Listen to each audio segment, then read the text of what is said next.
இந்த 5 விரல்களும் ஒவ்வொன்று குறிக்கக்கூடியது. இதை ஆளுமை திறனை குறிக்கக்கூடியது. இது ஆளை சுட்டி காட்டக்கூடியது. இந்த 5 விரல்களிலுமே அதிகமாக பெரியது இந்த விரல். இது மோதிர விரல்.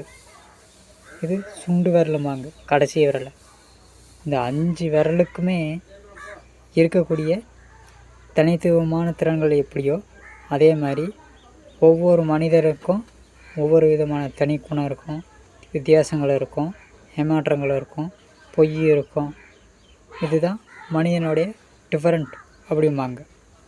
கூட இருக்கக்கூடியவங்களே அப்படி இருப்பாங்க, தெரிஞ்சவங்களும் இப்படி இருப்பாங்க, தெரியாதவங்களும் அப்படி இருப்பாங்க. அதுக்கு தகுந்த மாதிரி இல்லாமல் ஒவ்வொரு விரலும் ஒவ்வொரு தனித்துவமான திறன்களோடு இருப்பது மாதிரி மனிதர்களும் தனித்திறமையோடு இருப்பாங்க, நல்லவங்களாகவும் இருப்பாங்க.